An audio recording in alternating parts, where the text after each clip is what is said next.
entrons dans la présence du Seigneur, nous y sommes déjà. Nous sommes arrivés avec des louanges, des actions de grâce. Nous sommes conscients qu'il est présent. C'est pour cela que nous déposons notre adoration. Je t'invite à vraiment, en esprit et en vérité, l'adorer, puisqu'il est ici. Il a dit à la Samaritaine, Dieu n'est ni sur les montagnes, ni dans un endroit particulier. Il est dans ton cœur. Trouvons-le maintenant.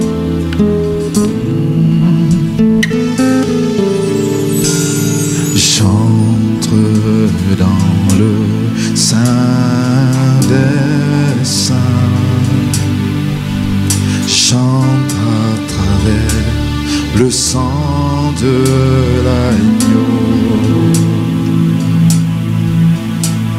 Chante pour t'adorer, toi seul. Chante pour honorer, je suis. Chante dans le sein des saints. Chante à travers le sang de l'agneau. Chante pour t'adorer, toi seul.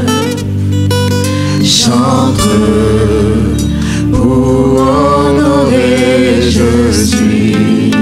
Je t'adore, Seigneur, je t'adore. Toi seul, je t'adore.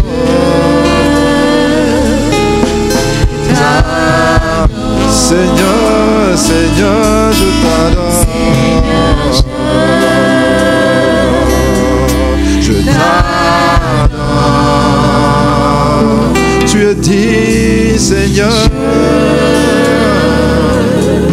Je t'adore. Car ton nom est saint. Car ton nom est saint, saint.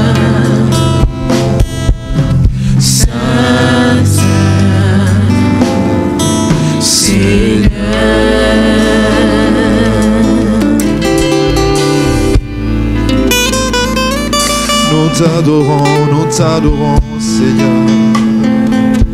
Nous t'adorons, Seigneur.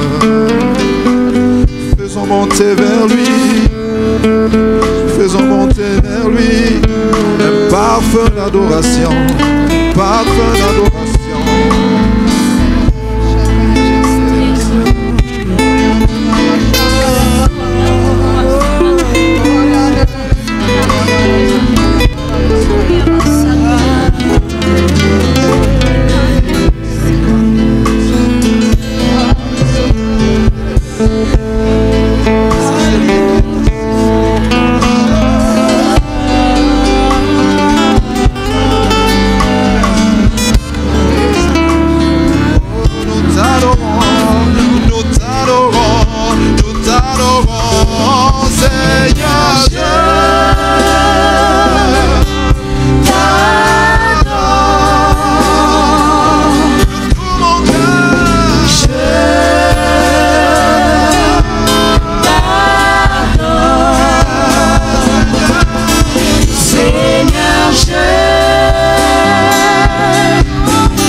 j'entre à travers le sang de la propitiation et de l'expiation m'ont donné le droit d'accès pour t'adorer. J'entre pour t'adorer. J'élève des mains pures vers toi, purifiées par ce sang. Oh, je suis propice à cette adoration. Pour t'honorer, Jésus. J'entre, j'entre, j'entre. Oh, je ne veux pas rester à l'écart de ces mouvements, Seigneur. Je ne veux pas rester à l'extérieur. Je ne veux même pas rester dans les parvis.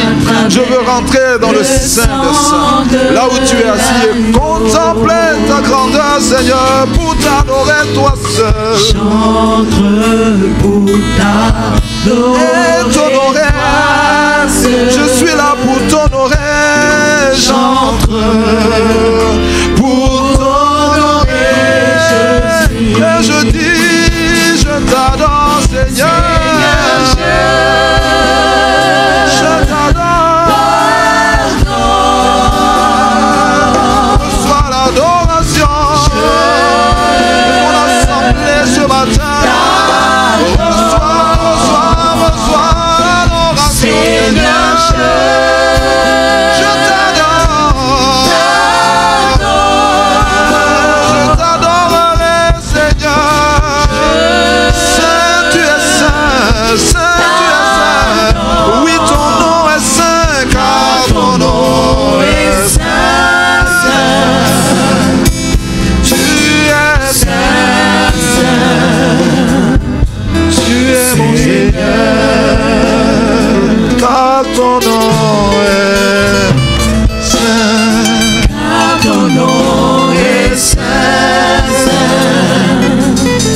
Tu es saint, saint. Tu es mon Seigneur. Nous joignons nos voix, celles des anges, pour dire que tu es saint. Tu es l'Éternel des armées. Yahweh Sabaoth, c'est toi. Celui qui est, celui qui était, celui qui vient, c'est toi. Saint, saint, saint, tu es Seigneur. Alléluia. Reçois l'adoration de ton peuple, Seigneur. Nous apportons devant toi. Nous apportons devant toi. Tu es Adonai, Seigneur. Tu es Adonai, Seigneur. Tu es Elohim. Tu es présent au milieu de nous, Seigneur.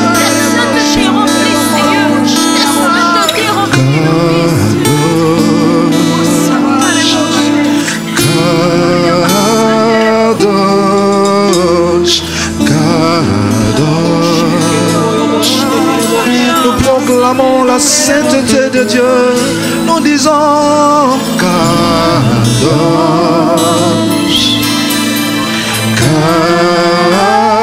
Kadosh, Kadosh.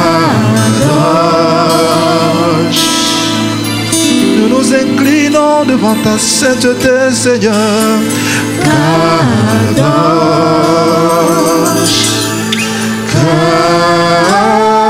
Kadosh, Kadosh. Adonai,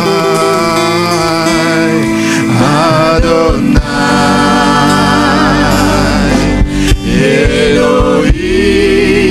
Elohim, Sebaoth.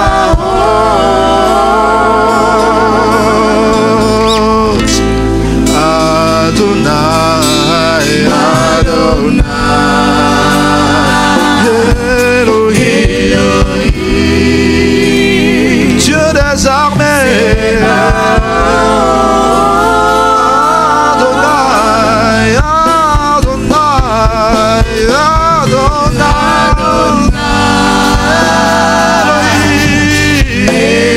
Elohim,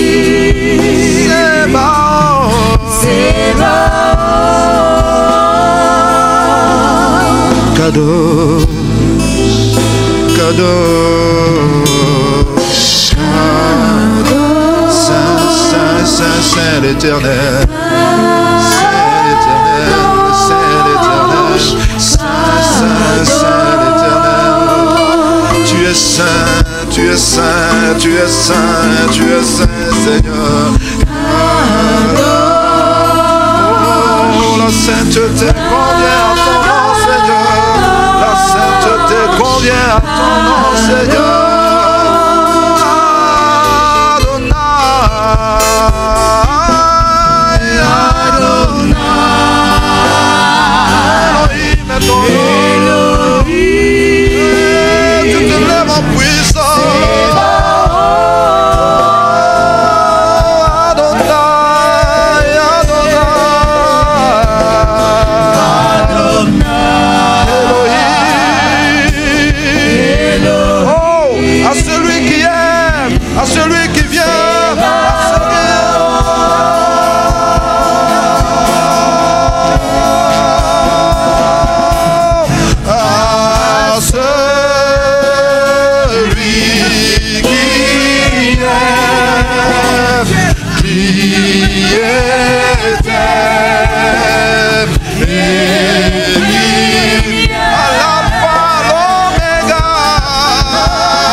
C'est celui qui nous sanctifie.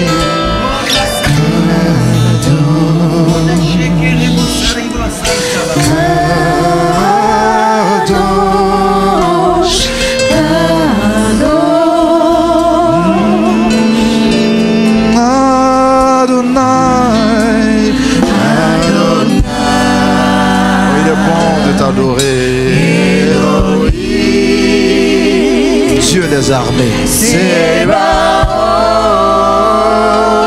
Adonai, Adonai, Adonai, Adonai, Elohim, Elohim, Sebaoth,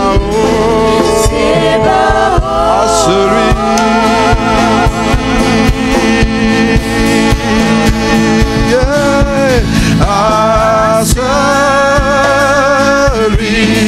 qui mérite la louange, à celui qui est digne de recevoir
reçois la gloire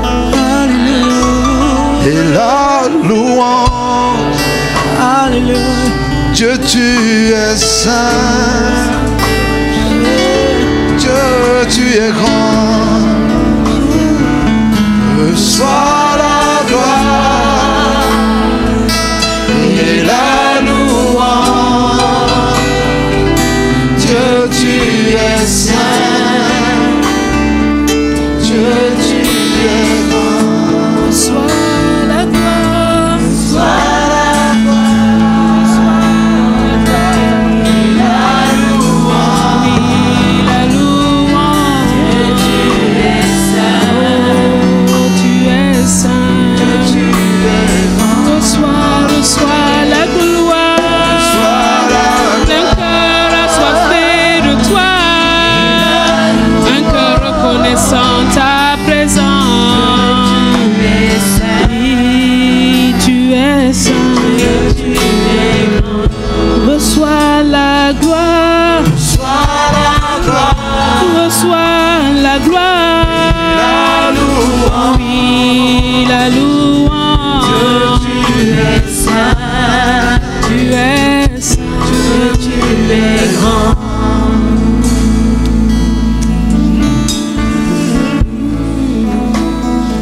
J'aime ta présence, Seigneur. Seigneur notre Dieu. J'aime ta présence. J'aime ta présence, Seigneur notre Dieu. Merci pour ta sainte et glorieuse présence en ce lieu. Merci pour ta sainte et glorieuse présence. Fais-nous du bien encore ce matin par ta parole. Éclaire nos vies. Vivifie-nous, Seigneur. Donne-nous la compréhension spirituelle. Père, merci pour ton assemblée. Car c'est toi qui nous as assemblés en ce lieu. Et nous te bénissons. Sois glorifié. Au nom de Christ Jésus, notre Seigneur. Amen. Amen, amen. Nous acclamons le Seigneur, notre Dieu, qui est au milieu de nous en ce matin. Là où 2 ou 3 sont assemblés en son nom, il est au milieu de nous. Il est le sujet de notre adoration, de nos acclamations. Il est le sujet de nos cris de joie. C'est toi seul que nous louons. C'est toi seul, Seigneur. Sois glorifié, sois élevé au milieu de ton assemblée. Car c'est en ton nom que nous sommes assemblés. Et c'est pour toi, Seigneur. Tous nos chants, c'est pour toi. Tout ce que nous disons, c'est pour toi. Tu es le centre, l'unique, le véritable, le seul Dieu. Tu es notre Dieu. Et nous sommes là ce matin pour adorer notre Dieu. Nous sommes là pour offrir un culte qui t'est agréable, en esprit et en vérité. Voilà pourquoi nous sommes là ce matin. Pour rien d'autre, Seigneur. Pour rien d'autre que pour t'offrir un culte qui te soit agréable. Sois élevé, sois reconnu, sois admiré, sois contemplé. Toi seul sois vu. Toi seul, Seigneur. Toi seul, Seigneur. Toi seul, Seigneur. Toi seul. Toi seul. Toi seul. Sois contemplé. Sois honoré. Sois révélé. Sois révélé. Au nom de Christ Jésus, notre Seigneur. Amen. Amen, amen. Prends place en saluant l'héritier qui est à côté de toi. Salue-le bien, car sans lui, tu ne peux pas aussi régner. Sans toi, il ne peut pas régner. Et sans notre tête, le chef Christ, nous ne pouvons régner. Gloire et honneur au Seigneur.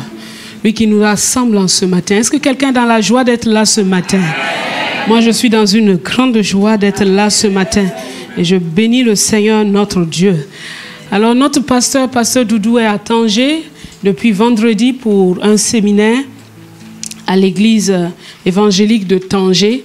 Et aujourd'hui, il fait le culte avec eux et il rentrera par la grâce de Dieu cet après-midi. Et le diacre Jean-Christophe l'a accompagné. Donc, nous rendons grâce à Dieu pour ce temps qu'il a donné à son peuple là-bas. Et nous croyons que le Seigneur leur a fait du bien. Amen. Et pour la sortie de Bouskoura, je vous précise que chacun doit venir avec son casse-croûte. D'accord? Tous les ouvriers, chacun vient avec son casse-croûte, avec sa boisson. D'accord? Dis à ton voisin, viens avec ton casse-croûte. Hein? Et pense à moi en venant avec ton... Pense à moi en venant avec ton casse-croûte. Ne fais pas pour une seule personne, fais-en pour deux. Amen, amen. Et nous savons que le Seigneur qui nous précède dans ce lieu nous donnera de bons moments de communion fraternelle. C'est spirituel la communion fraternelle. C'est pas charnel, c'est spirituel. Le temps de rester ensemble et de permettre à certains qui n'ont jamais fait du sport durant toute leur année de se dégourdir un peu les jambes. Amen. Alléluia. Alors j'encourage chacun vivement pour le tremplin des sages qui commence bientôt. Invitez massivement vos frères, vos amis, vos parents et priez pour ça. Priez vraiment pour ça parce que ce n'est ni par la force, ni par la puissance, mais c'est par le Saint-Esprit. Mettez la prière en premier, ancien Élie, pas en dernier. Le soutien des sœurs commence par la prière. Parce que sans ça, rien n'est possible. Et parce qu'elles prient, elles vont capter la vision de Dieu pour ce temps-là. Et leur participation sera efficace. Parce qu'on peut avoir une participation, mais une participation qui n'est pas efficace. Une participation qui ne correspond pas au cœur de Dieu. Alors la prière est le premier élément. Parce que tout est spirituel. Dans la maison de Dieu, tout est spirituel. Dis à ton voisin, dans la maison de Dieu, tout est spirituel. Il n'y a rien que nous puissions faire dans le royaume de Dieu qui ne soit pas spirituel.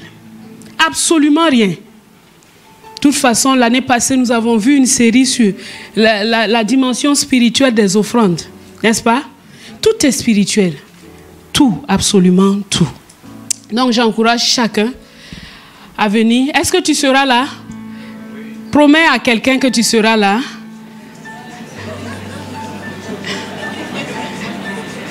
Est-ce que tu seras là vraiment? Est-ce que ces salles seront pleines d'hommes et de sages qui sont prêts à aller de l'avant, qui sont prêts à prendre un nouvel élan, qui sont prêts à être remplis par le Seigneur pour aller et pour accomplir ce pourquoi ils sont nés? Amen. Tu n'es pas une femme, tu es un homme, n'est-ce pas? Remplis ton rôle. Alléluia. Je ne sais pas si les nouveaux mariés sont là, je ne pense pas. Ceux qui se sont mariés samedi passé ne sont pas venus peut-être au deuxième service. Voilà. Et j'ai une triste nouvelle à vous annoncer.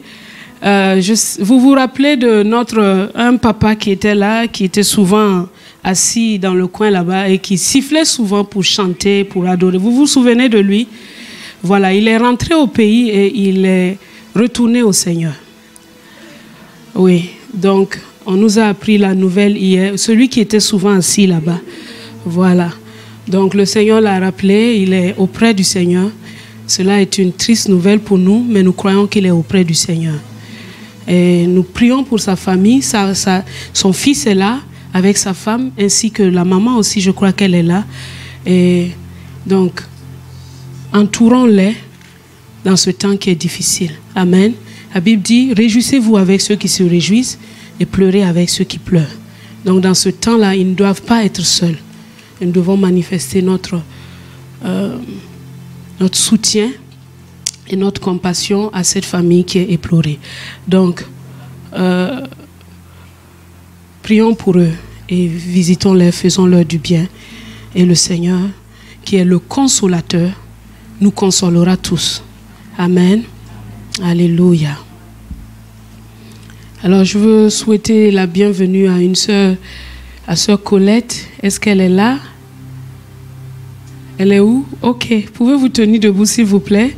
Elle vient de la part de Maman Hortense. Alors, nous l'accueillons chaleureusement ce matin. Soyez la bienvenue au milieu de nous.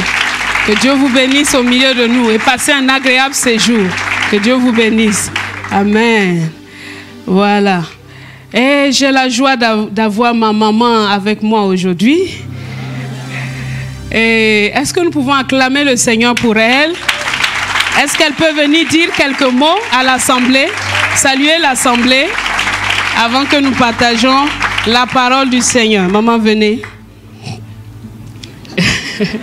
passer par là parce qu'il y a un...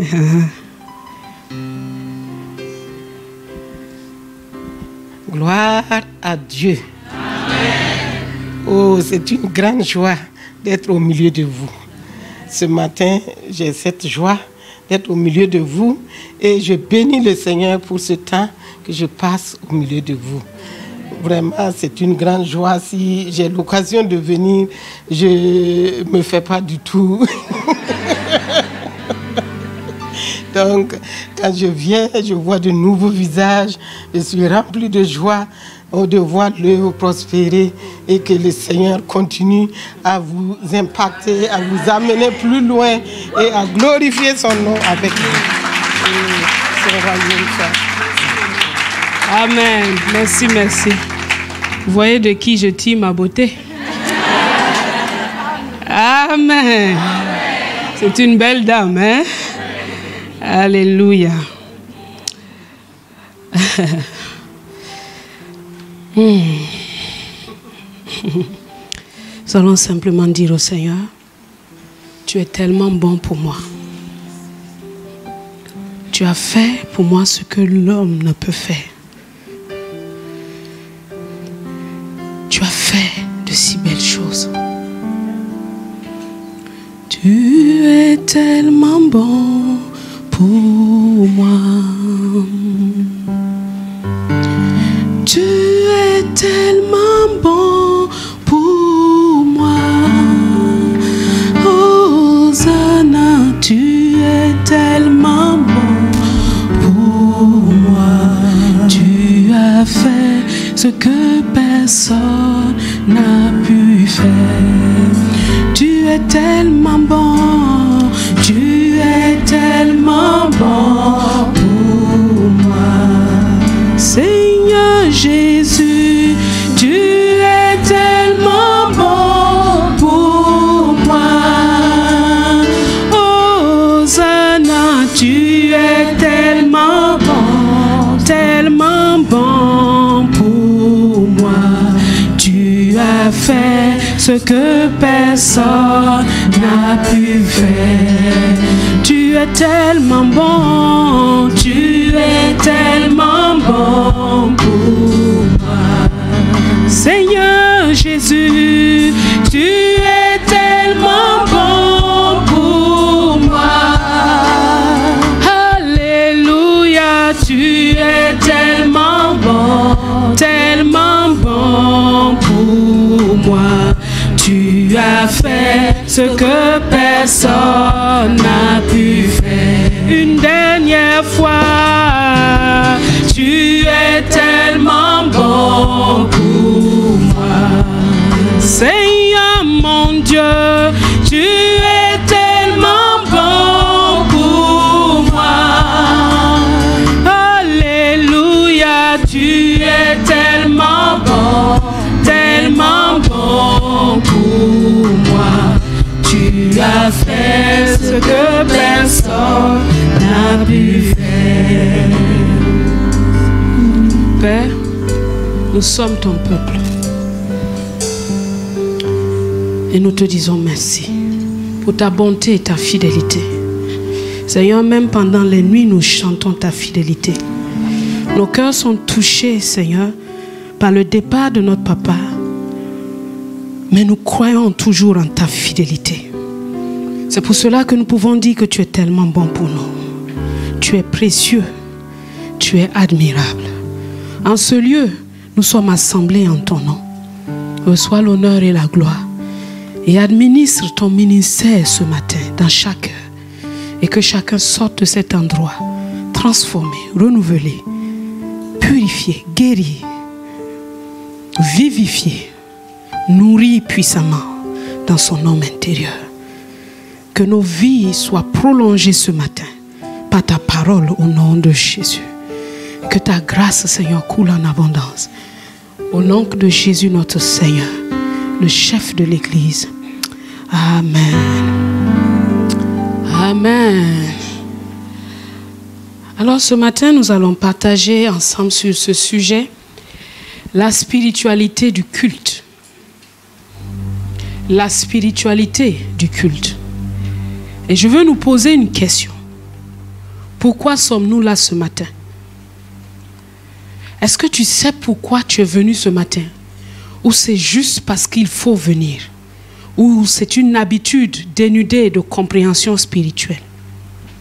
Si tu ne sais pas pourquoi tu es là ce matin, ou si tu le sais assez vaguement, ce temps va t'enrichir et te bénir. Parce qu'il va te donner la compréhension de pourquoi nous sommes là chaque dimanche. Pourquoi nous sommes là et que nous offrons un culte à Dieu.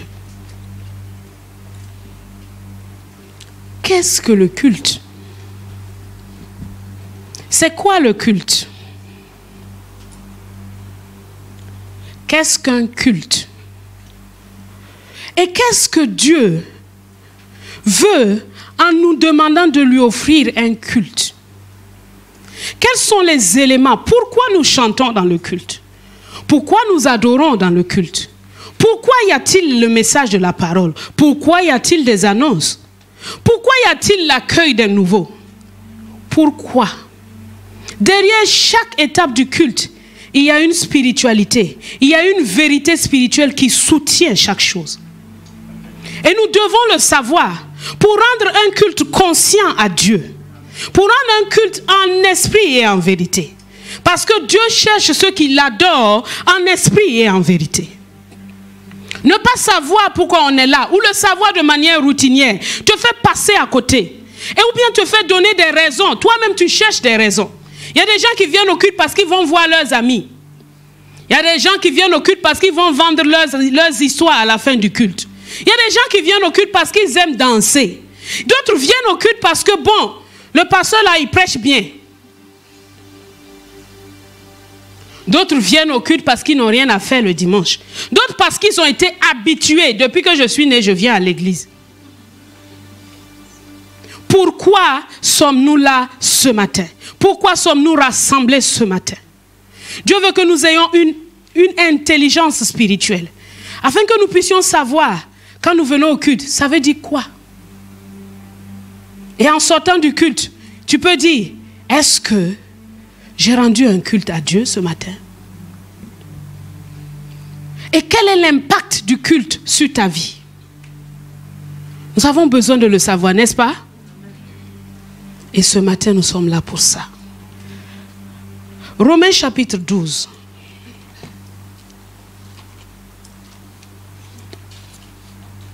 Romains chapitre 12.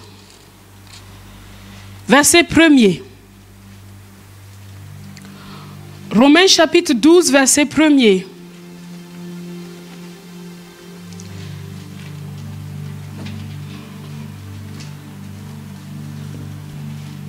Vous y êtes? Est-ce qu'on peut le mettre sur l'écran? On va le lire ensemble. Romains chapitre 12, verset 1er. Bon, ouvrez vos Bibles. On va lire ensemble à partir de nos Bibles. 1, 2, 3. Je vous exhorte donc, frères, par les compassions de Dieu, à offrir vos corps comme un sacrifice vivant, saint, agréable à Dieu, ce qui sera de votre part un culte raisonnable. Amen. Regardez ce que le verset dit. Il dit, je vous exhorte donc, frères. Donc, nous sommes assemblés ici en tant que frères. Nous sommes assemblés ici comme des frères pour faire quelque chose. Nous sommes assemblés ici pour offrir un culte à Dieu. Mais avant de dire ça, il dit à offrir vos corps comme un sacrifice. Il ne dit pas à offrir vos corps comme des sacrifices, mais à offrir vos corps comme un sacrifice. Plusieurs corps, mais un seul sacrifice. Plusieurs corps, mais un seul sacrifice. Aujourd'hui, le Seigneur Jésus est au milieu de nous. Et il attend un seul sacrifice. Il n'attend pas plusieurs sacrifices. Des sacrifices individuels. Il veut des corps qui s'offrent à Dieu comme un seul sacrifice. Cela est précieux à savoir. Quand nous venons ici, chacun a son corps en entier. Mais quand tu viens ici, en fait, tu es un membre du corps de Christ. Plus l'autre, plus l'autre, plus l'autre. Tout ça, ça fait un seul corps. Pour un seul sacrifice. Alors, l'assemblée est une réunion des hommes et des femmes qui savent qu'ils sont là et qu'ils sont membres les uns les autres. Je suis membre d'Élie, Élie est membre de moi, je suis membre d'elle, de toi, de toi, de toi, de toi, de chacun, et toi aussi. Est-ce que nous comprenons? C'est pour cela que nous avons besoin de venir au culte. Parce que quand tu es assis tout seul chez toi, tu n'es pas en train de réaliser la parole de Dieu. Jésus a donné son sang à la croix et il a tiré une épouse, un seul corps, tout son corps. Il y a le corps universel de Christ qui a commencé depuis la Pentecôte et qui s'achèvera avec le dernier croyant. Mais ce corps-là ne se rassemble jamais sur terre. Parce que les pierres sont déjà morts. On ne peut pas se rassembler avec eux. Mais Dieu dit, pour vous montrer que c'est une réalité, qu'un jour, ton corps sera assemblé en un seul lieu pour m'adorer d'une manière réelle. Je veux qu'en tout lieu, il y ait des corps qui se rassemblent. L'église locale est un corps. Quand nous nous rassemblons là, nous ne faisons qu'un seul corps pour offrir un seul culte à Dieu.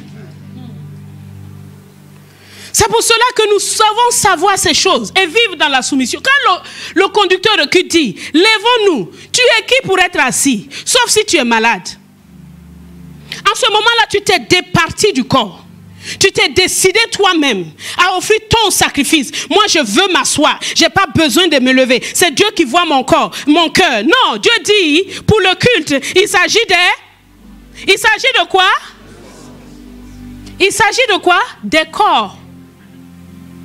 Sinon, chacun va rester chez lui. Et puis en esprit, on fait adoration en esprit. Ça ne marche pas. Le corps a été créé par Dieu. Il appartient à Dieu. Amen. Et tu dois savoir que quand tu as été racheté de nouveau, ton corps là n'est plus le corps du péché, mais un corps de justice. C'est le même corps apparemment, mais spirituellement, il a changé de nature. Spirituellement, il a changé d'identité. Ce corps-là devient le corps de justice.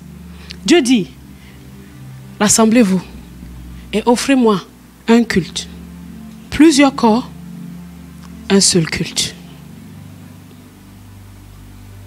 Alors tu comprends pourquoi quand tu es fâché avec ton frère, ça ne marche pas. Ça ne peut pas marcher. Quand tu viens, il y a des gens qui disent, moi je fais mon culte. Je m'en fous de mon voisin. Quand j'arrive, je m'assois, je fais mon culte, j'écoute ma prière et puis je sors. Ce qu'ils font là, ça les regarde. Tu es en train de dire à Christ que toi seul, c'est toi seul le corps de Christ quoi. Est-ce que c'est vrai? Est-ce que c'est vrai? Tu es dans le mensonge. C'est pour ça que Jésus dit, quand tu es en train de présenter ton offrande, si tu te souviens qu'il y a un problème avec ton frère, pardonne avant de faire ça. L'ennemi nous trompe avec des petites mesquineries, des petites divisions, des petites querelles, des petites jalousies dans le cœur. Tu viens t'asseoir là, te barricader toi-même entre 4 minutes. Vraiment, ton visage est tellement serré que ton voisin même peut, quand on dit, il faut dire à ton voisin, quand il regarde même, il dit, il faut le laisser tranquille.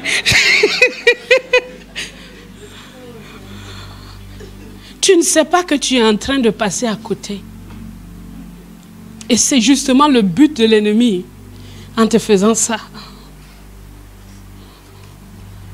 Offrir un corps, offrir un sacrifice, un seul sacrifice, mais plusieurs corps. Donc nous devons comprendre que quand nous sommes assemblés, c'est le corps de Christ qui est assemblé. Toutes nos individualités s'effacent. Nous devenons spirituellement, il y a un seul corps que Dieu voit. Un seul sacrifice que Dieu voit. Dieu veut regarder à la fin, est-ce qu'ils m'ont offert un sacrifice? Toi tu dis, moi j'ai fait moi en tout cas j'ai loué. Mais est-ce que ton voisin il l'a fait? C'est pour ça que quand tu arrives, tu ne salues pas ton voisin et que le voisin est déjà fâché, tu as offensé Christ. Ou quand on te dit de t'asseoir là, toi tu dis que tu vas aller t'asseoir ailleurs, tu as offensé Christ. Tu comprends? Tu vas me dire, mais moi j'ai pris mon bus, je suis venu, hein, c'est moi-même j'ai payé mon transport, personne n'a payé mon transport pour venir ici, alors laissez-moi tranquille. Non, on ne parle pas comme ça. Quand tu as la compréhension spirituelle, tu ne peux pas parler comme ça. Amen. Tu ne peux pas penser comme ça. Tu ne peux pas agir comme ça. Parce que tu sais que tu es venu. Et ensemble, nous allons offrir un seul sacrifice à Dieu. En un seul corps spirituel. Spirituellement, Dieu veut voir s'il y a-t-il un seul corps. Quand il y a les divisions, Dieu dit non, ça ne marche pas. Il faut que je vienne régler ça. Un seul corps. Le corps de Christ. Et c'est une dimension prophétique parce que Dieu est en train de nous dire, chaque fois que nous nous réunissons, tu dois comprendre en esprit qu'en fait, tu es en train de dire qu'un jour, je ferai partie de cette assemblée-là.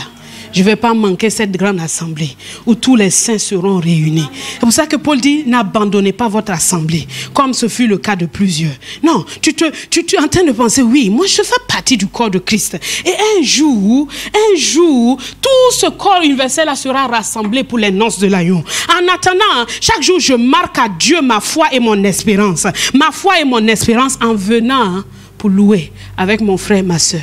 Parce qu'au ciel, on va se retrouver où? Tu ne l'aimes pas sur terre, comment tu vas l'aimer là-bas? Tu ne l'aimes pas sur terre, tu vas l'aimer là-bas comment? Alors que dans le corps de Christ, il n'y a pas de division. Donc si tu ne veux pas, tu te mets en danger. Tu te mets en danger. Un culte agréable à Dieu. Un culte agréable à Dieu. Hébreux chapitre 12, verset 28. Hébreux chapitre 12.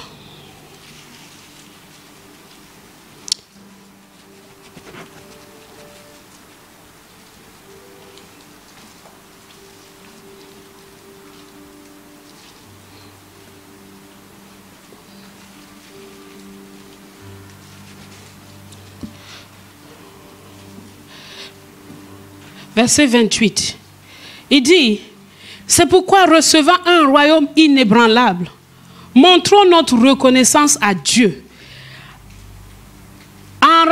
Notre reconnaissance en rendant à Dieu un culte qui lui soit agréable, avec piété et avec crainte. Car notre Dieu est aussi un feu dévorant. La première chose, c'est que le culte est un sacrifice spirituel. Ça, nous avons vu ça avec Romains 12. Le culte est un sacrifice spirituel. Deuxièmement, le culte est une image du corps de Christ.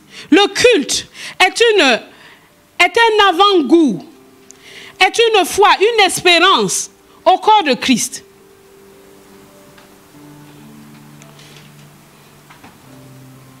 C'est pour ça que dans l'église, tout le monde doit avoir sa part. Tu ne dois pas venir t'asseoir, tu fais le culte et tu rentres. Ce n'est pas normal. Il y a quelque chose qui ne va pas. Tu dois servir dans la maison de Dieu. Parce que si tu te comportes comme ça, c'est comme si tu étais un étranger. C'est l'étranger qui vient s'asseoir, manger et puis il se lève, il part. Les habitants de la maison préparent. Les habitants de la maison lavent les assiettes. Les habitants de la maison balayent la maison. Les habitants de la maison font les courses. Est-ce où est ta part dans ça? Quand tu fais ça, tu te comportes comme un étranger. Tu es en train de dire que je ne suis pas un habitant de la maison. Je viens et je vais. Moi, je viens, je me sers, on me sert bien, je mange bien, mon ventre est rempli. Je dis merci et à dimanche prochain. Est-ce que tu es participant du corps de Christ? Troisièmement, le culte est une reconnaissance à Dieu. Quand tu viens au culte, tu es en train de dire à Dieu, je reconnais que tout ce que je suis me vient de toi. Je reconnais que ce que j'ai me vient de toi. Je reconnais que ce que je suis capable de faire me vient de toi. Je reconnais que je suis sauvé par toi. Je reconnais que je suis en Christ. Je reconnais que ma cité c'est Christ. C'est une reconnaissance à Dieu. Quand tu ne viens pas au culte, quand tu ne participes pas au culte, c'est une ingratitude à Dieu. C'est dire à Dieu, tu as fait ce que tu veux, tu as fait tout ça, mais moi ça ne me dit rien. Si ça ne te dit rien, mon ami, tu vas être privé des grâces de Dieu. Parce que Dieu les ingrats, tu ne vas pas avoir quelque chose de plus. C'est ce qu'il a dit aux Samaritains. Il en a guéri 10. Il y a 9 ils ont pris leur guérison et ils sont retournés. Il y a un seul qui est revenu, se prosterner, dit à Dieu, vraiment, je reconnais. Dieu dit, ta foi t'a sauvé. En ce moment-là, son salut était complet. Parce que tu peux être guéri aujourd'hui et aller en enfer demain. Non, pas amen à ça. Parce qu'on ne veut pas que les gens soient guéris pour aller en enfer, mais c'est une réalité. Tu peux être guéri, Tu peux être prospère. Tu peux être restauré. Tu peux être vraiment, avoir quelque chose. Et te retrouver de l'autre côté. Ce n'est pas le plan de Dieu. Dieu veut qu'on reste attaché au cep. Et pour rester attaché au cep, il faut aussi rester attaché à son église locale. Rester attaché aussi à son frère, à sa soeur. Parce que tu reconnais que tu n'es pas sauvé toi seul. Il y a l'autre, il fait partie du corps de Christ. Tu as besoin de lui et il a besoin de toi. Mes reins ont besoin de mon foie a besoin de mes reins. Mes poumons ont besoin de mon cœur a besoin. Nous avons besoin les uns des autres. Quand tu viens t'asseoir humblement, tu salues ton voiture en train de dire, oui Seigneur, je reconnais. J'ai besoin de l'autre. Alléluia. Amen. Et quatrièmement, le culte agréable à Dieu doit être un culte rendu par amour. Le culte doit être agréable à Dieu. Il dit, il doit être agréable. C'est-à-dire que Dieu, ça doit lui plaire. Qu'est-ce qui plaît à Dieu? Ce qui plaît à Dieu, c'est l'amour de l'homme. Pas quand on le force, mais quand il l'aime librement. Il l'aime lui-même. Il reconnaît que non, Dieu est sa source. Il l'aime librement. Ça plaît à Dieu. Deutéronome chapitre 6, versets 4 à 6. Deutéronome 6, 4 à 6.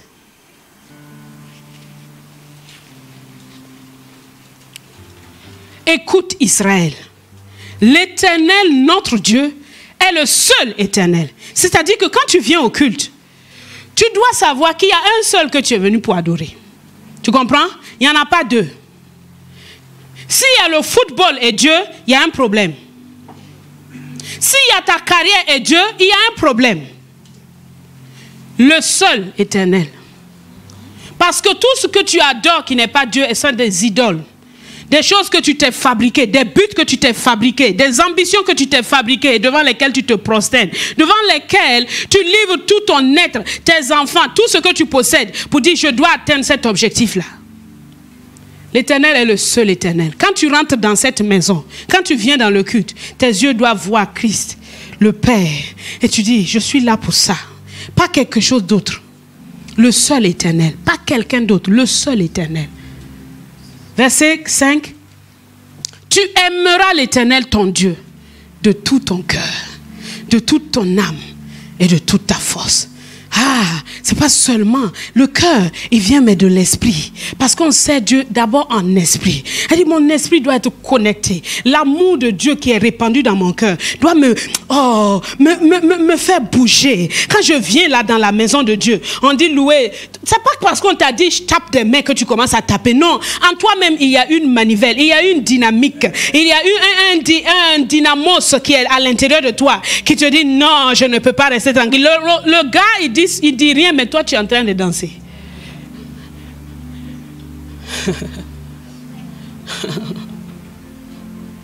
Parce que tu rends un culte qui est agréable à Dieu. C'est motivé par l'amour. Ton cœur déborde d'amour. Psaume 45 dit, mon cœur bouillonne d'amour. Je dis, mon œuvre est pour toi. Mon cœur bouillonne de belles paroles. Je dis, mon œuvre est pour toi. Que ma langue soit comme la plume d'un habile écrivain. Oh Seigneur, je suis venu là. Il y a des choses qui sont en moi qui bouillonnent, qui ont besoin de s'exprimer. J'ai besoin de te dire tout mon amour. Oh, comme je suis passionné. Passionné par qui tu es. Tu es merveilleux. Tu es excellent. Tu as changé ma vie. Tu m'as bouleversé. Tu m'as rendu, tu m'as remis à l'endroit. Oh Seigneur, oh mon être entier bouillonne d'allégresse. Ça doit venir de ton cœur.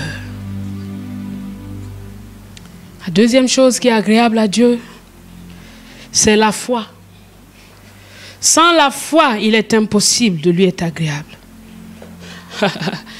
Dieu, tu dois croire que Dieu existe. Hébreux 11, verset 6.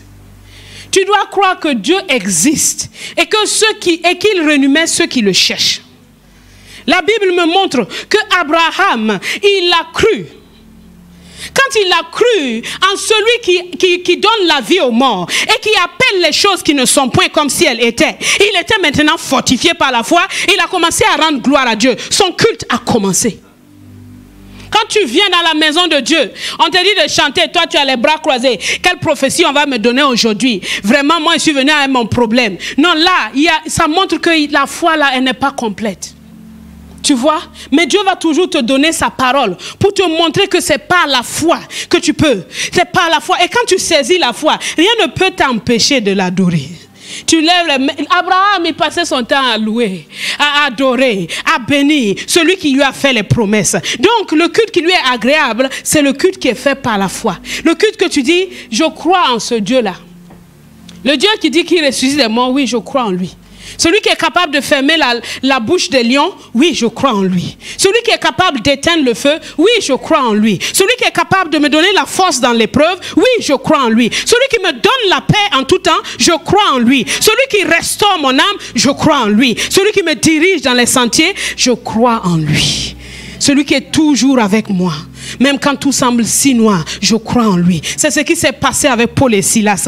Dans les ténèbres de la nuit, dans cette prison, ils étaient là assis à minuit. Paul a dit à Silas, il est temps d'offrir un culte à Dieu. Nous sommes deux, ça suffit. Jésus est là au milieu de nous. Nous n'avons pas besoin que les situations changent. À l'intérieur de nous, il y a un culte que nous devons offrir à Dieu. Et ils ont commencé à offrir leur culte. Ils ont commencé à chanter. Ils ont commencé à magnifier celui qui est assis sur le trône. Ce n'était pas des murmures. Ce n'était pas des plaintes. Non, ils étaient en train de bénir celui qui leur a donné le privilège de prendre part aux souffrances de Christ, de prendre part à sa souffrance, de prendre part à sa tribulation. Ils étaient en train de dire, oui Seigneur, toi aussi, tu as été vilipendé comme ça, on t'a arrêté. Oh quel privilège à cause de l'évangile. Nous ne sommes pas là parce que nous sommes des brigands. Nous ne sommes pas là parce que nous avons volé quelque chose. Nous sommes là parce que nous t'aimons Seigneur. Alors reçois la gloire, reçois l'honneur. Nous sommes là et nous sommes heureux de t'appartenir. Seigneur, c'est pour ça que nous sommes là. En plein milieu de la tempête, Dieu vient regarder à côté de ta bouche. Qu'est-ce que tu es en train de dire? Et quand la foi elle est dans ton cœur, la foi te fait dire, mon Dieu est fidèle et il se lèvera le dernier. Mon Rédempteur est vivant et il se lèvera le dernier. Jérémie a dit, voilà ce que je veux repasser dans mon cœur. C'est que les bontés de l'Éternel, elles ne sont pas épuisées. Au milieu de la tempête, tu dis, Dieu est bon. Il est bon pour moi. Il est excellent, il est merveilleux. Voici ce que je veux repasser dans mon cœur. Voici le refrain qui doit passer dans mon cœur. C'est que ses compassions ne sont pas à leur terme. Chaque matin, il renouvelle pour moi sa bonté. Oh, que ta fidélité est grande. Voilà la foi qui te donne de louer le Seigneur au milieu de la tempête. Un sacrifice agréable.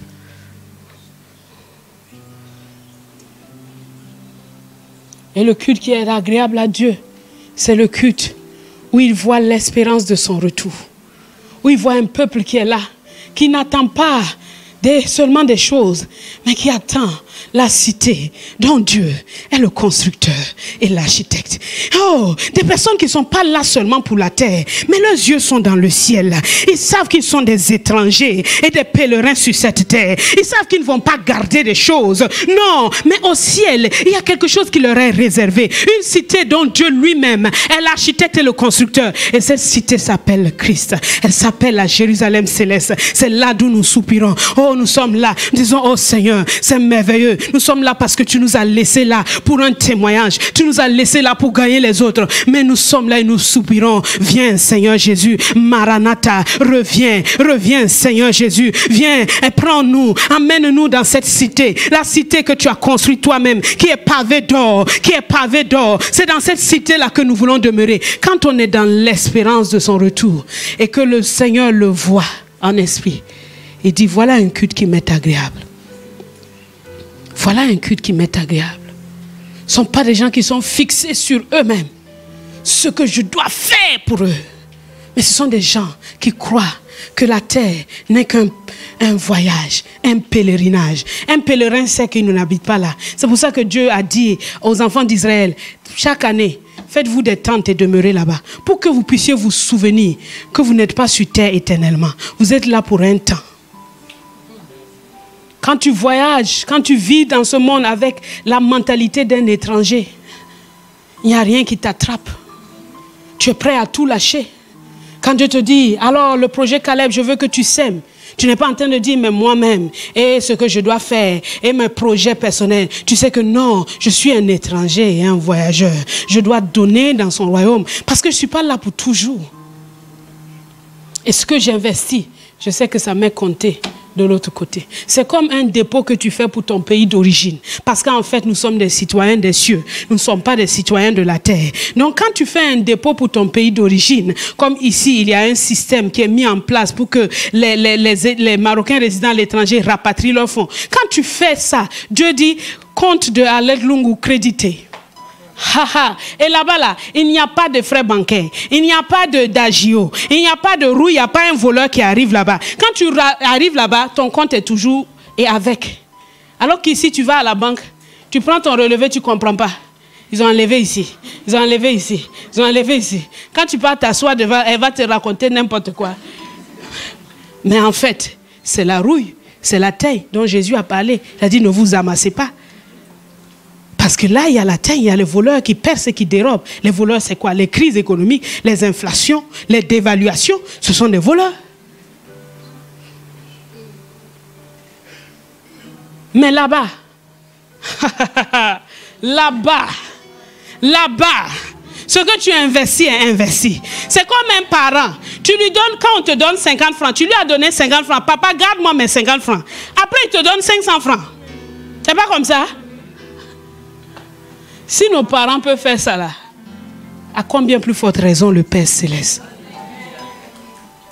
L'espérance de son retour doit motiver chaque culte que tu rends à Dieu.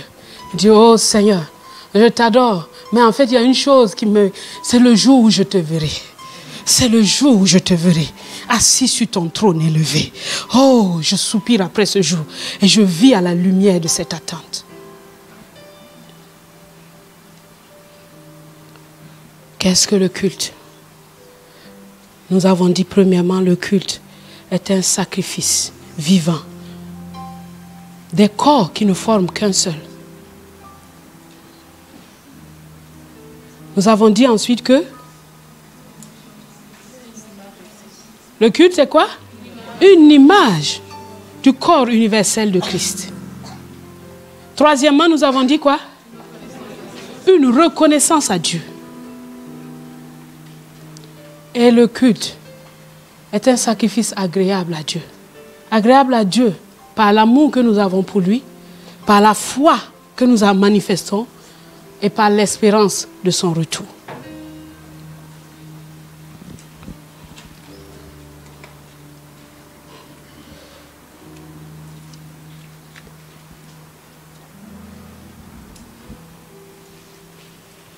Et si nous voulons nous répondre à cette question, pourquoi sommes-nous rassemblés en ce lieu aujourd'hui?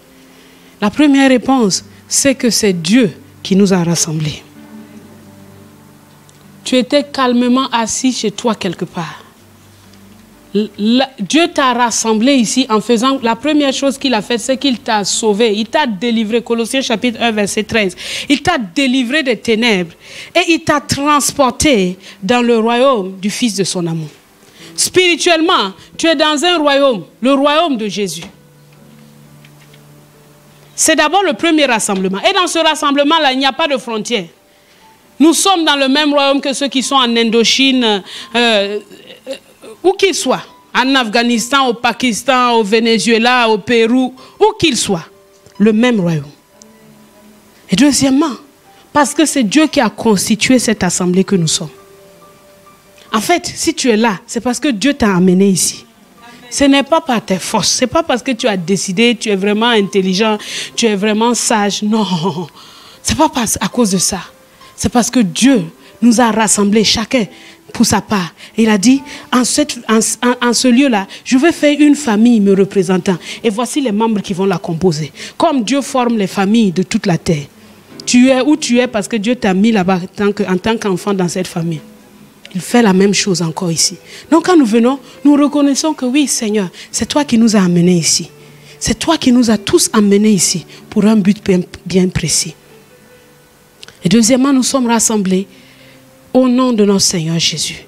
Matthieu 18, 20, il dit que là où 2 ou 3 sont assemblés en son nom, il est là au milieu de nous. Donc Dieu est présent, bien présent au milieu de nous. Jésus est là parce que nous sommes assemblés en son nom. Jésus marche au milieu de nous parce que nous sommes assemblés en son nom. Tu ne le vois pas de tes yeux, mais tu dois en être conscient pour que toute ton adoration soit focalisée sur lui. Et il y a des choses qu'on ne dit pas quand certaines personnes sont là, n'est-ce pas? Tu peux raconter n'importe quoi quand il y a... Mais quand quelqu'un arrive, ta bouche est scotchée, tu as ces choses que tu ne dis pas. Mais si tu es conscient que Jésus est là, il y a des choses que tu ne feras pas. Il y a des choses que tu ne penseras pas. Il y a des choses que tu ne diras pas. Parce que tu es conscient que Jésus est là, au milieu de nous.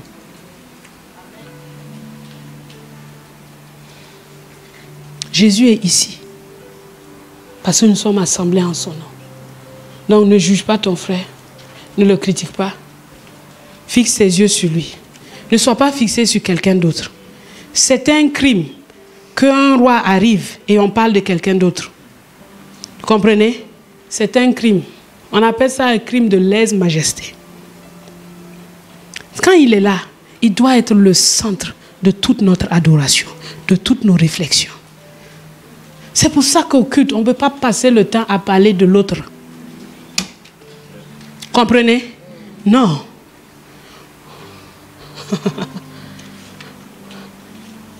L'autre ne compte plus. Il l'a écrasé. Il l'a dépouillé. Il l'a rendu inefficace. Celui qui est le sujet de toute notre attention, c'est Christ. Christ, Christ, Christ. Pas tes problèmes, pas tes soucis. Christ, Christ, Christ et encore Christ. Sois conscient de ça à chaque fois que tu viens en ce lieu. Comme s'il était là. Parce qu'il est là. Parce qu'il est là. Alors nous allons décortiquer les éléments de notre culte spirituel. Pour qu'ensemble nous puissions voir le soubassement de chaque chose. Notre culte commence toujours par l'intercession. Et c'est à 8h45. C'est 15 minutes, mais c'est précieux. Le culte commence là. L'intercession, pourquoi? 1 Timothée chapitre 2, verset 1. 1 Timothée chapitre 2, verset 1. Il dit, j'exhorte donc avant toute chose à faire des prières, des supplications, des requêtes et des actions de grâce pour tous les hommes. Avant toute chose. Avant de prendre les cotisations, la prière. Avant de parler, la prière. Avant toute chose, la prière. C'est pour cela que nous commençons avec la prière. Parce que sa maison que nous sommes est une maison de prière. Et il dit pour tous les hommes. Nous ne prions pas seulement, nous prions pour les hommes. C'est pour les hommes que nous prions. Quand nous organisons, quand le TDS sera organisé, en fait, le but, ce n'est pas le cadre organisation. Ce sont les hommes qui sont à l'intérieur. Ce cadre, en fait, le plus important, ce n'est pas le cadre, mais il faut le cadre pour que nous, les hommes, nous puissions y être à l'intérieur. Donc, Dieu veut que nous adressions des prières pour tous les hommes. Pour qui pries-tu? Pourquoi pries-tu? Pries-tu pour les hommes ou pour les choses? Pries-tu pour les hommes ou pour les choses? Pries-tu pour les hommes ou pour les choses? Nous devons prier pour tous les hommes. Tous les hommes. Tous les hommes. Tous les humains. Revise ta vie de prière. C'est quoi la liste? Des hommes ou des choses? Quand tu pries pour les hommes, Dieu fait passer les choses derrière toi. Quand tu pries pour les choses fuient derrière toi. Si tu es tous les jours en train de prier pour ton frigo, Seigneur, donne-moi un nouveau frigo. Seigneur, un nouveau frigo. Seigneur, un nouveau frigo. Il y a ton voisin qui n'est pas chrétien, qui vit vraiment dans la débauche. Et Dieu te dit, parle-lui du salut, prie pour lui. Toi, tu dis, oh, mais c'est vraiment ce gars-là, il est compliqué. Il n'a qu'à rester là où il est. Seigneur, mon frigo, ton frigo ne viendra pas. Je te le dis, ton frigo ne viendra pas. Parce que ce qui intéresse Dieu, c'est les hommes. Un frigo passera. Mais cet homme-là, le frigo ne va pas aller en enfer. Mais cet homme-là. Dieu dit, remettez la priorité sur les choses. Remettez les hommes à leur place. Les hommes sont plus importants que les choses. Il y a des gens qui ne reçoivent pas des gens chez eux parce qu'ils ne veulent pas qu'il y ait le désordre. Mais qui est plus important, ton ordre ou les hommes? Là, tu es passé à côté. Pour tous les hommes sont importants. Quand je passe dans la rue, vous savez, à la croix de Golgotha, Jésus a englobé tous les hommes. Même le Marocain qui est devant toi ici, Jésus l'a englobé. Ne te dis pas, lui, le Marocain, on ne lui parle pas du salut. Non, Jésus l'a englobé. Il est capable d'être sauvé. Il a déjà même été sauvé. Il a déjà même été sauvé. C'est pour ça que Psaume 24 dit qu'à l'Éternel la terre et ceux qui l'habitent. Le monde est ce que... à l'Éternel la terre et ce qu'elle renferme. Le monde et ceux qui l'habitent. Les hommes sont importants pour Dieu. Il veut sauver tous les hommes avant de détruire le matériel. Dieu, il prend son bébé avant de jeter l'eau du bain. Ne jetons pas le bébé et gardons l'eau du bain, ça ne sert à rien. Les hommes, remets ça en place. Qu'est-ce qui est important pour toi, ta promotion ou les hommes? Es-tu prêt à écraser des gens sur ton chemin pour pouvoir arriver là où tu es? Tu veux arriver? Non, ce n'est pas correct. Les hommes. Alors le but de l'intercession, c'est les hommes. Afin que nos cœurs soient saisis. Afin que nos cœurs soient transformés. Afin que nous puissions mener une vie paisible. Il dit de prier pour les rois. De prier pour tous ceux qui sont élevés en dignité. Mais pour tous les hommes. Donc ton bébé là, tu peux prier pour lui. Le voisin là, tu peux prier pour lui. Tous les hommes ont besoin de la prière. Le deuxième point de notre culte, c'est le témoignage. Pourquoi le témoignage? Aujourd'hui, c'est mon histoire n'est pas passée. N'est-ce pas? Parce qu'il y a des gens qui ne veulent pas rendre témoignage. Ça ne vous bénit pas les témoignages là? Lisons quelque chose. Psaume 66, verset 16. Psaume 66, verset 16. La Bible dit, venez, écoutez-vous tous qui craignez Dieu, et je raconterai ce qu'il a fait à mon âme. Nous avons dit que nous sommes là comme un seul corps. Donc dans le corps là, il y a un membre qui veut dire quelque chose que Dieu a fait pour lui. Et ça doit faire partie du culte. Si tu es né de nouveau, ouvrier dans cette maison, on te dira toujours, va enregistrer ton témoignage. Ça aussi, ça fait partie du culte. Qui n'a pas enregistré son témoignage ici? Les gens là, ils vous attendent tous les samedis. Ils sont là, ils attendent. Ils ont déjà dressé la chaise, le cadre est prêt. Je sors, je dis, mais vous faites quoi? Ils disent, nous attendons les gens qui vont rendre témoignage. Parfois, jusqu'à midi, ils ne viennent pas. C'est pas normal. C'est pas normal que on doit te poursuivre. Parce que quand cette partie-là arrive, c'est toi qui es en train de nous dire, venez, écoutez ce que Dieu a fait pour moi, hein, ce qu'il a fait à mon âme. Et il dit, quand tu chantes tous les jours, je parlerai de ta bonté, de ta fidélité. Je dirai tout haut. Tout haut. Là, tu danses. Maintenant, quand on te dit, viens enregistrer, tu ne danses pas. La mise en pratique, c'est de venir enregistrer ton témoignage. Est-ce que quelqu'un va se réveiller et venir enregistrer son témoignage pour qu'ensemble on rende un culte qui est agréable à Dieu? Quand tu viens pour rendre ton témoignage, tu es venu pour magnifier Dieu, pour montrer son œuvre dans ta vie. Comment il est vraiment réel. La Bible a dit ça, mais toi tu l'as vécu. Et tu viens dire, oui, j'atteste. Je témoigne comment il a délivré mon âme. J'étais dans telle chose. J'étais dans le péché. J'étais dans la mort. Il m'a sauvé. Oh, venez voir ce que Dieu a fait pour moi. C'est un moment important. C'est un acte de reconnaissance qui sert à témoigner la grandeur de Dieu, sa bonté et sa fidélité. Tous ceux qui sont ouvriers, quand vous passez l'entretien au ministère, la prochaine étape, c'est l'enregistrement du témoignage. Est-ce que vous m'entendez? Ce n'est pas tous les samedis. C'est un samedi par mois.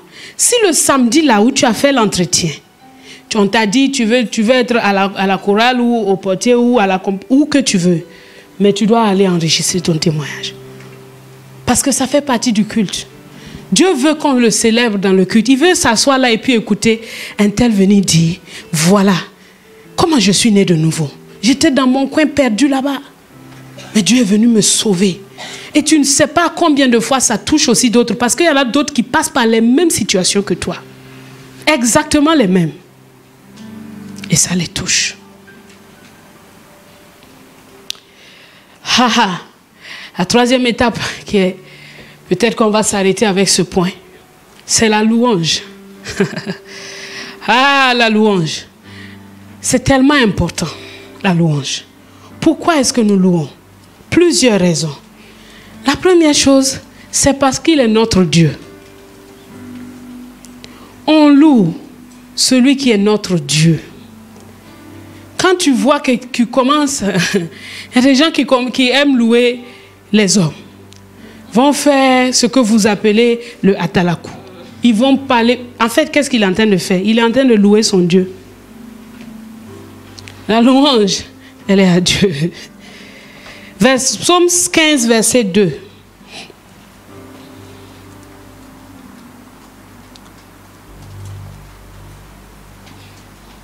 L'Éternel est ma force. Exode 15, 2, pardon. Exode 15, 2. L'Éternel est ma force et le sujet de mes louanges. C'est lui qui m'a sauvé. Il est mon Dieu. Je le célébrerai. Il est le Dieu de mon Père. Je l'exalterai. Quand tu te mets à danser, à louer le Seigneur, ensemble, quand on le fait tous ensemble, nous sommes en train de dire, spirituellement, nous sommes en train de dire, il est notre Dieu. Il est notre Dieu. Nous le célébrons. Il est notre Dieu. Il est notre Dieu. Nous l'exaltons. Il est le sujet de notre louange. C'est lui qui nous a sauvés. C'est pour cela que nous l'exaltons. C'est un témoignage, une attestation que Dieu est ton Dieu. Deuxièmement, c'est parce qu'il est le Dieu de miracles. Quand tu es en train de danser, de chanter, tu es en train de dire que tu loues quelqu'un qui peut donner la vie aux morts. Et ça s'appelle un miracle. Exode chapitre 15, verset 11. Il dit, qui est comme toi parmi les dieux, ô Éternel? Qui est comme toi, magnifique en sainteté, digne de louange, opérant des prodiges? Quand tu es en train de chanter, dans le camp ennemi, on est en train de voir ta foi dans celui qui fait des miracles, ta foi dans celui qui fait des prodiges, ta foi dans celui qui est le Dieu de l'impossible, le Dieu qui fait ce que l'homme ne peut pas faire, ce que tous les dieux ne peuvent pas faire là. Lui, l'Éternel notre Dieu, l'unique et le véritable, lui, il est le Dieu des prodiges. Quand tu loues le Seigneur, troisième raison, tu es en train de dire que tu as un Dieu qui s'occupe de tes combats. 2 Chroniques chapitre 20 verset 22. 2 Chroniques 20 22. Il dit, au moment où l'on commençait les chants et la louange, l'Éternel plaça une embuscade contre les fils d'Ammon et de Moab et ceux de la montagne de Séir qui étaient venus contre Juda, et ils furent battus. Quand tu commences à chanter, à danser, les problèmes que tu as laissés dehors là-bas, tu ne sais pas comment tu vas les régler. Dieu commence à s'en occuper tout seul. Ce n'est même pas par quelque chose. Dieu s'en occupe. Il s'en occupe, il place ce qu'il doit placer pour que toi, tu sois délivré. La louange est une âme spirituelle. Quand tu danses là, tu loues le Seigneur de tout ton cœur, alors que tu sais que ton loyer n'est pas payé. Tu es en train de dire, je connais mon Dieu, il va s'occuper de cette affaire, il va s'occuper de cette affaire, il va s'occuper de cette affaire. Et tu vois qu'il s'en occupe, n'est-ce pas? J'ai reçu le témoignage d'un frère pendant le séminaire de Pentecôte. Il me racontait comment il devait venir faire la sono. Mais il avait stage, il devait commencer son stage. Mais il se disait, si je commence le stage, je ne pourrai pas être là le matin et le soir, pendant le séminaire de Pentecôte que nous avons eu avec Papa Karambiri. Il s'est dit ça, mais il s'est dit non, je ferai la sono. Si on m'appelle, je dis non, jusqu'à ce que le séminaire finisse et je vais aller, je vais trouver un stage. Et le jour où il devait faire il devait commencer, ou le lendemain, une boîte qu'il enviait vraiment sérieusement l'a appelé. Il a dit, bon, est-ce que vous pouvez me donner une semaine? Ils ont dit non. Tu viens tout de suite ou c'est perdu. Il s'est souvenu de son engagement. Et il a dit non, je ne peux pas venir tout de suite. Je serai libre que le lundi prochain. Ils ont dit alors tant pis pour vous. Et après, il était culpabilisé en lui-même. Il se demandait, est-ce que j'ai bien fait? Est-ce que je n'ai pas bien fait? Mais il venait faire son service parce qu'il a dit qu'il veut rendre à Dieu ce culte-là. Vers la fin, à la fin du séminaire, il a rappelé la boîte pour leur dire, bon, maintenant je suis disponible. Est-ce que vous... Il dit, monsieur, on vous a déjà dit. Vraiment un ton bien sec là. Et une heure après, je pense, c'est 1 heure, non? Voilà. Une heure après, une autre boîte l'appelle et lui dit, voilà, est-ce que vous voulez venir? Nous avons un stage pour vous, etc. Il est parti, il a été engagé. Il a commencé son stage. La boîte qu'il enviait en premier, où ses amis sont partis parce qu'ils étaient disponibles, ils ont tous quitté le stage en moins d'1 semaine, 2 semaines, ils ont tous quitté parce qu'un environnement de travail détestable. Voyez comment Dieu délivre ceux qui le craignent. S'il n'avait pas fait ça, il serait dans des problèmes, revenir à la case départ et sans récompense auprès du Seigneur. Tout ce que nous devons faire, tout ce que nous avons à faire dans la vie, nous devons toujours choisir aux yeux de qui nous le faisons. Aux yeux de Dieu ou des hommes. Aux yeux de Dieu ou de quelque autre motif. Si c'est de Dieu que nous attendons la récompense. Et il n'y a personne. Jésus a bien dit, il n'y a personne qui ait quitté quelque chose à cause de lui qui ne reçoit pas le centuple. Personne. Dieu n'est débiteur de personne. Amen. Alors quand tu mets tout ton cœur à louer et à adorer Dieu, Dieu dit, voilà quelqu'un dont je dois m'occuper parce qu'il a confiance en moi. Ces combats deviennent mes combats. Vends-moi tes problèmes. Dieu dit, donne-moi ça. L'ennemi dit, non, ne donne pas à Dieu. Si tu donnes à Dieu, je suis fini. Il dit, donne-lui. Lève tes mains. Je n'ai rien dans mes mains. Je lève mes mains vers toi. Toi, tu t'occupes de mes problèmes. Et tu vois que Dieu va s'en occuper de la manière... Toi-même, tu es là et puis tu regardes l'affaire. Tu dis, ouais, ça, c'est Dieu. C'est pas quelqu'un d'autre. C'est Dieu. Alléluia. La 4e raison pour laquelle nous devons louer, c'est qu'il est bienséant de le louer. Il est malséant de venir dans la maison de Dieu et de ne pas le louer. C'est de l'impolitesse. Tu comprends? Ça s'appelle de l'impolitesse. Malséant, là, c'est l'impoli, non? Ou bien? La Bible parle-t-elle de politesse? Oui. Elle parle de tout. Psaume 92, verset 2. Psaume 92, verset 2. Il est beau de louer l'Éternel et de célébrer ton nom. Il est beau de louer l'Éternel et de célébrer ton nom. Oh, très haut. Il y a un autre verset qui dit qu'il est bienséant de le louer. Cherche-moi ce verset, s'il te plaît. Il est bienséant de le louer. Et il est beau. Quand tu es en train de louer, là, Dieu dit, voilà une belle personne. Merci. Psaume 147, verset 1. Psaume 147, verset 1. Voilà. Louez l'Éternel, car il est beau de célébrer notre Dieu. Car il est doux. Il est bienséant de le louer. C'est la bienséance que d'arriver et de te lever et de l'acclamer et de le glorifier et de crier de joie. Quand Dieu voit ça, il dit, voilà un bel homme. Voilà quelqu'un qui est beau. Quand tu boudes là, vraiment... Quand tu boudes là, vraiment, ta beauté s'évanouit. Alléluia. La 5e raison, c'est que c'est un sacerdoce particulier et un privilège. Vous savez, dans l'Ancien Testament, ce n'était pas tout le monde qui pouvait louer Dieu.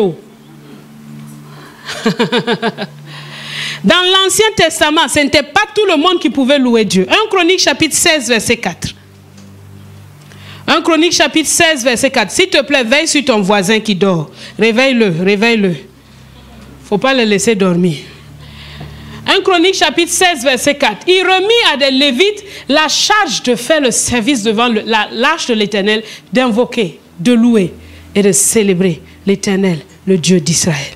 David était un homme hors pair parce qu'il a transgressé cette loi-là. Et lui seul, avec ses moutons, il louait Dieu.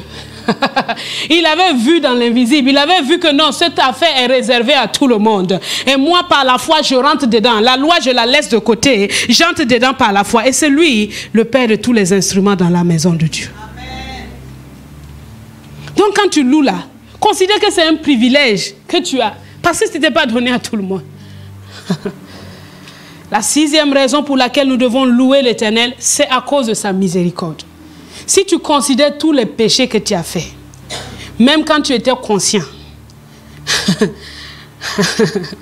et que Dieu ne t'a pas jeté, tu dois le louer.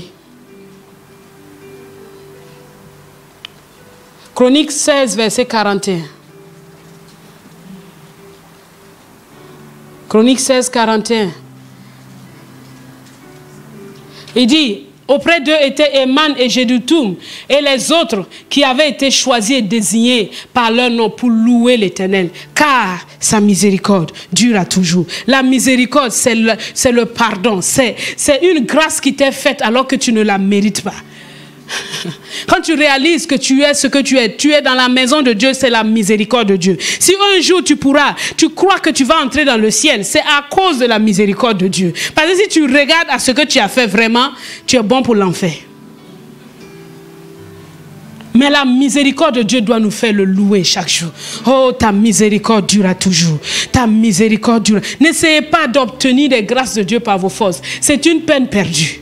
Comptez simplement sur la miséricorde de Dieu, sur sa grâce, et louez-le parce que sa miséricorde dure à toujours. Pour terminer, on va voir quelques significations spirituelles des expressions de louange. On a dit offrez vos corps. Vous savez, chaque chose que nous faisons, même quand tu bats des mains, ça veut dire quelque chose. Quand tu lèves les mains, ça veut dire quelque chose. Quand tu danses, ça veut dire quelque chose. Quand tu cries de joie, ça veut dire quelque chose. Quand tu dis Alléluia, ça veut dire quelque chose. Dans toutes ces choses, ça veut dire quelque chose. Et il faut que nous puissions savoir ce que ça veut dire. Parce que je sais que tu fais des choses, tu lèves les mains, mais tu sais ce que ça veut dire. Peut-être que tu vas lever les mains quand il ne faut pas. Mais bon, comme tu vois ton frère faire, c'est bon. La première expression de louange, c'est battre des mains, battre des mains, battre des mains. Psaume 47, verset 1. Vous tous les peuples, battez des mains. C'est une prescription de Dieu. Dieu dit battez des mains. Battez des mains.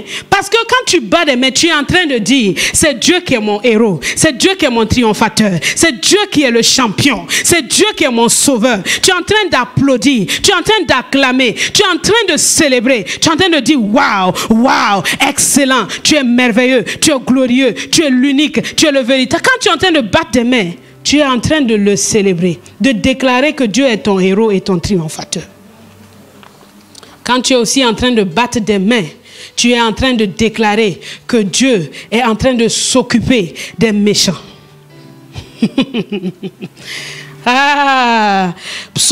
Job 27, verset 23. On bat des mains à sa chute et on le siffle à son départ. A dit, quand tu es en train de déclarer que Dieu est mon triomphateur, ça veut dire quoi? Que l'ennemi il est vaincu. Ça veut dire que lui, il est foutu. Son plan dans ta vie est détruit. Ça veut dire que vraiment, Seigneur, c'est toi-même qui me venge. C'est toi-même qui est en train de mener cette guerre. Deuxièmement, levez les mains. Donc, battez des mains en sachant que vous êtes en train de célébrer votre héros. Quand tu bats des mains, oh, un ennemi est tombé. 2, 3, et 4, et 5, et 6, et 7, et 8, et 9, et 10, et 11. Je suis en train d'acclamer celui qui est mon héros, celui qui a triomphé pour moi. Je suis en train de dire, ah, mon héros, c'est toi qui as fait toutes ces choses-là dans ma vie. Battre des mains est spirituel. Absolument spirituel. Absolument spirituel. C'est spirituel de battre des mains. C'est spirituel de le célébrer. C'est spirituel de l'acclamer. C'est spirituel de lui rendre hommage. C'est spirituel de dire, c'est toi mon héros, papa. Oh, tu es mon héros. Tu es mon héros. Tu es mon héros. Tu es mon sauveur. Tu es mon rédempteur. Tu es mon père. Tu es mon Dieu. Oh, je te célèbre, Seigneur. De tout mon cœur, je bats des mains pour toi. Je danse grâce pour toi. Je te célèbre parce que tu m'as donné des mains pour te célébrer. Oh mon héros, sois loué, sois élevé, sois acclamé, sois acclamé, sois acclamé. Reçois notre acclamation. Oh Sakayendere Bahanda Indaraba, Yendere Baba Baba Baba, Yekere Baba Baba Bahanda Indaraba. Oh Matayendereba. C'est toi seul que nous louons, nos expressions de louange, tous nos accords pour louer, louer le roi. C'est toi seul que nous louons, nos expressions de louange, tous nos accords pour louer, louer le roi. Yeah, yeah, yeah, c'est toi seul que nous louons, nos expressions de louange, tous nos accords. Viens louer, louer le roi. C'est toi seul que nous louons, nos expressions de louange, tous nos accords. Louer le roi. Chante alléluia, chante alléluia, chante pour ton roi. Alléluia, alléluia, chante pour ton roi. Viens louer, louer le roi. C'est toi seul que nous louons, nos expressions de louange, tous nos accords.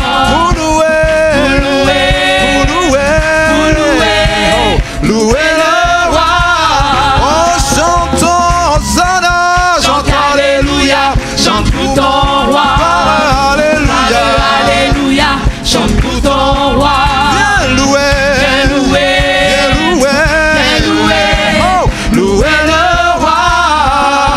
Nous disons qu'il est notre sauveur. Tu es mon Seigneur, oh, tu es mon Seigneur, tu es mon libérateur. Oh, oui c'est vrai,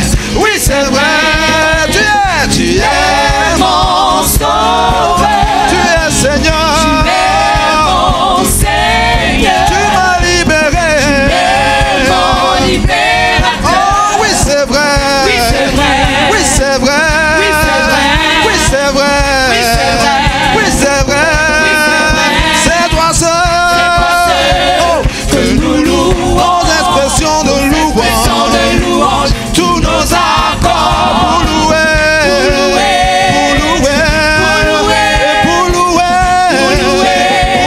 et quand je bats des mains pour louer, quand j'acclame pour louer, quand je lève la main pour louer, et quand je saute pour louer, et quand je crie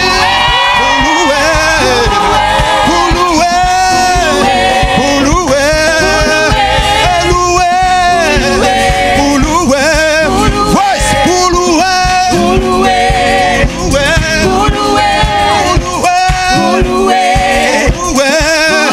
pour ces cris de joie, pour louer, faire des pas de danse, pour louer,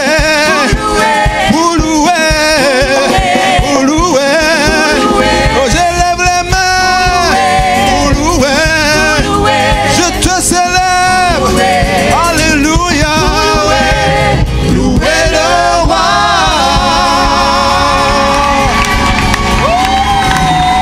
Alléluia. Merci Seigneur. Alléluia.